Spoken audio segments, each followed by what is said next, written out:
Hello, naked truthers. Welcome back. So, how the hell are y'all? It's been a few weeks. I hope everyone is doing well, thriving, riding the waves, and just still seeing the beauty in life, no matter what you may be experiencing in this moment. I know for myself, I've been out here attempting to learn how to surf, apparently, because riding the waves, sometimes I do end up falling off my board into the oceans of emotions, and shit gets real. And it's just, hey, all right, I gotta sit here and deal with what's popping up, what I've been suppressing, and I've been holding quite a lot in, just dealing with like motherhood and just other areas of my life. And so, riding the waves is kind of a little difficult when you're heavy as fuck, in a sense, right? Because your board becomes unbalanced, right? So yeah, but I'm still thriving out here. I'm still grateful. I'm still just being me, even as I navigate my own waters and just simply living and learning and adjusting and adapting and becoming and transmuting and letting go and releasing. And man, life is it's beautiful, but it can also be chaotic. I'm 10 months into motherhood. Y'all, this is so crazy. Like, it's been 10 months already. I feel like it flew by. Baby girl is going to be 1 in November. And I'm just like, wow. Like, sometimes it still hits me like, damn, I'm a mom. Like, I got somebody out here, a little mini me that's like calling me mama. It's still sinking in. Like, it's wild. But in this episode, I would like to tap in on love languages, right?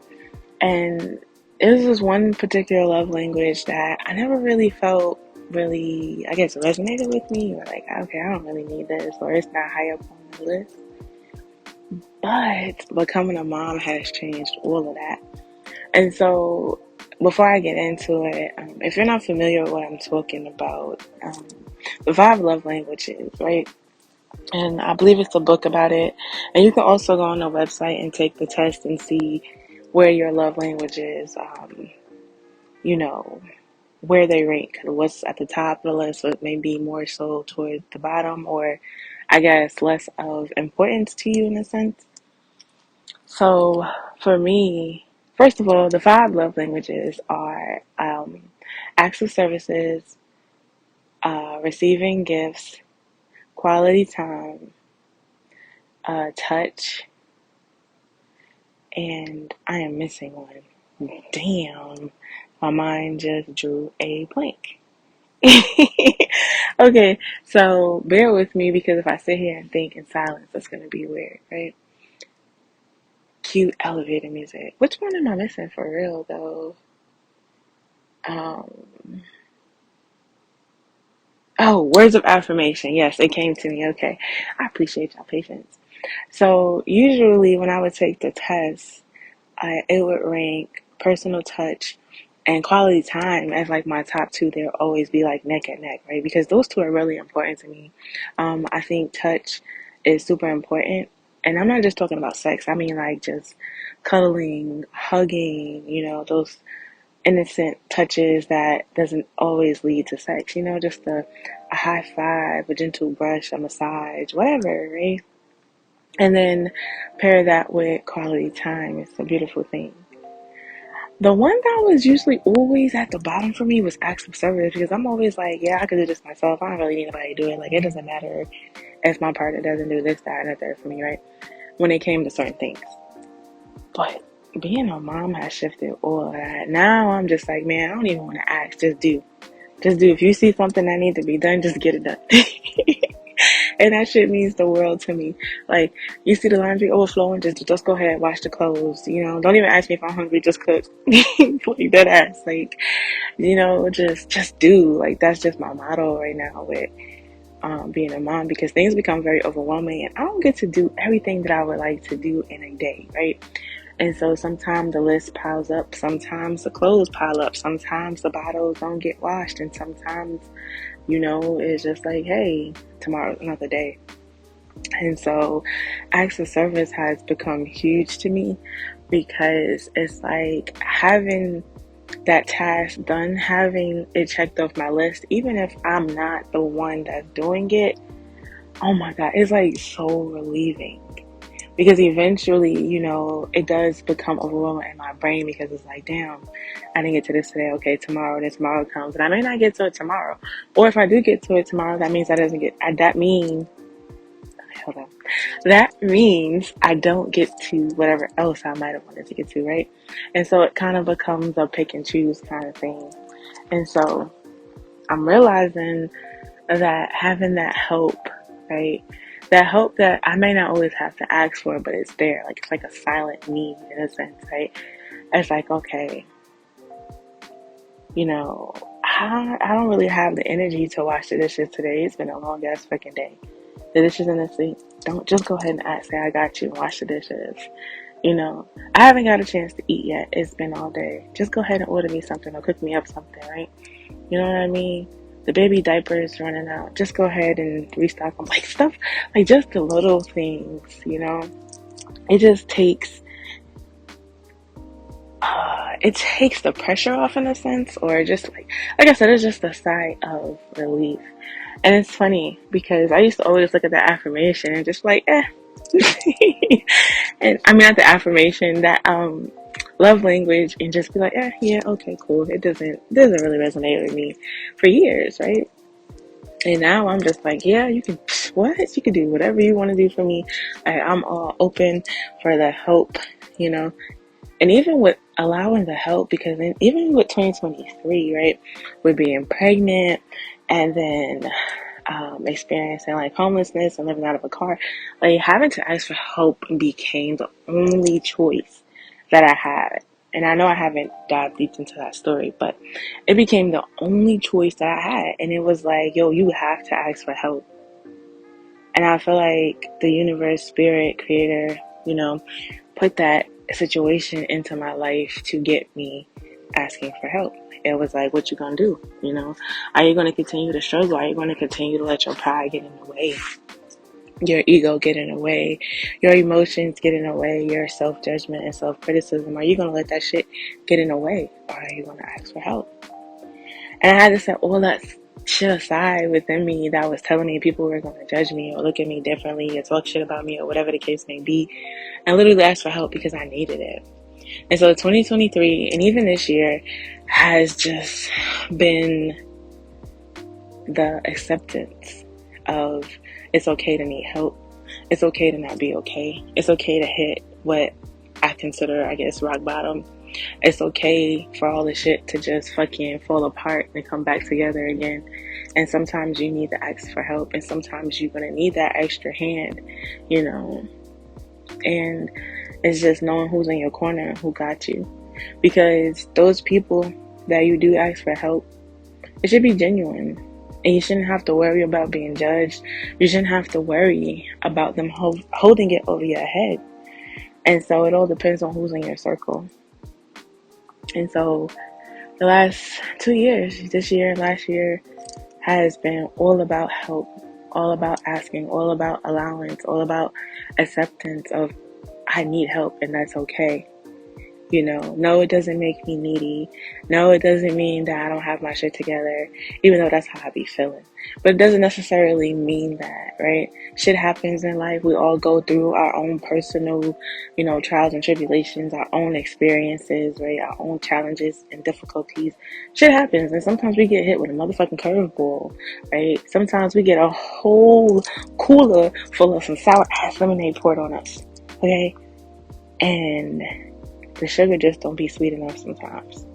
And so you gotta ask for help. Like, hey, you know what I mean?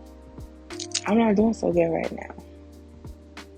and allow people to lift you up. And I feel like the last couple of years has done just that. It has sat me on my ass. Like literally sat me on my ass, stripped me naked, and it just kept throwing stuff at me. And it's like, we're gonna hit you with this, we're gonna hit you with that, because you're gonna become comfortable with asking for help. You're gonna become comfortable with accepting that, you may need somebody else. And you're going to deal with these insecurities that are telling you that you're needy. You're going to deal with that shit, right? That little voice in your head, which really isn't your voice, but it's the voice of others that have told you were needy in the past, that has made you feel bad for asking or needing help, or even just maybe wanting or desiring it, right? And it was a lot of work, a lot of shit to work through. And sometimes even where I am now, it's a whole year later and I'm still coming to terms with saying, hey, I need help. But it's a little bit easier now, I don't judge myself for it. Now I don't feel like other people are judging me. Earlier this year, I had another situation come up, and I met some dope ass people on Clubhouse, and they showed up for me. And if y'all are listening to this, I love y'all. Thank you. Thank you, thank you, thank you. But they showed up for me. And it was not expected. I wasn't expecting anybody to show up. It was just in that moment. I was drowning in emotion and I just needed somebody to talk to. So not only did they show up for me just to listen, but they showed up for me and helping me to get what I needed, right? And it was just like, wow. Like, I was blown away, because it was like, it wasn't really no questions asked. It wasn't no judgments. It wasn't no this, that, and the third. It was like, okay, what do you need? Where are you? How can I help you kind of energy? Like, what's your cash app? You know what I'm saying? And it's just like, it was just beautiful fucking energy, and it just blew me away. It just blew me away. And I was just like, wow. And so it was just like this reality check, this smack of awareness of, when you have the right people in your corner, in your circle, in your life, shit just hit different. And so it was just a beautiful thing, and it's just a beautiful experience.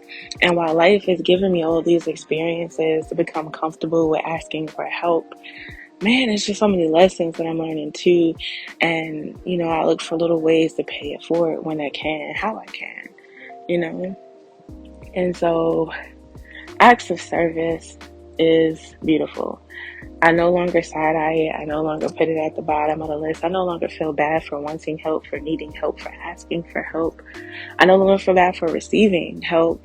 I allow myself to be open to receive it. If somebody say, hey, you need some help, or I might help you with this, okay, cool. And it's been kind of a fight. I don't want to say a fight. It's been a little bit of a struggle, a little bit of friction with me and my partner, with him allowing him to help me when it comes to, just everyday little things, right? It could be something as simple as making a bottle. And then again, I used to be like, oh, I got it. I don't need it. I don't need your help. I got it. I'm good. Just that and the third, right? And it used to make me mad. When he would try to do stuff for me, and that sounds crazy, I know, but I was just like in this stage of like, I got it, like, I got it, leave me alone kind of energy. And I think one day he said to me, babe, just let me help you, just let me take something off your plate for once. And it just hit me, like, why am I fighting? Like, why am I fighting to have all this shit for me to do? This man is wanting to help, and I'm rejecting it. Why? I had to really sit with myself, like, you know what I mean? It's like, why am I fighting the help that I know that I need deep down inside, but why the fuck am I wanting to fight it? Why am I not wanting to accept it? Why am I not wanting to just be like, okay, cool, do it, hey, and why you at it, do this, that, and the third too? But it was so crazy.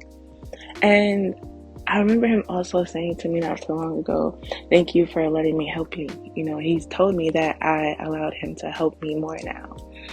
And I didn't even realize it. I guess it just started to feel natural, I was no longer fighting and just allowing. So, yeah, motherhood has exposed a lot to me about myself. And just the last year alone has exposed a lot to me about myself. And I'm like, listen, universe, listen, I got it, okay? I don't need to be sent through any more wild, crazy rides. Like, please don't strip me naked again, at least not in that way, right? And I'm learning. I hear you loud and clear. Trust me, I am not ignoring the message, the lesson anymore, okay? Because I feel like Daddy Saturn, but just like out here, like, oh, all right, bet.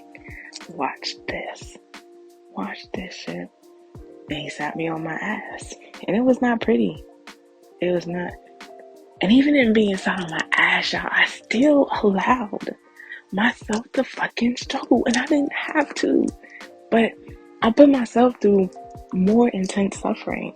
And it's crazy because when you think about it, it's like, what are all the ways that we cause ourselves to suffer more than what we have to? We create our own suffering at times. We cause ourselves our own pain, our own struggle. And it's like, why? For fucking what?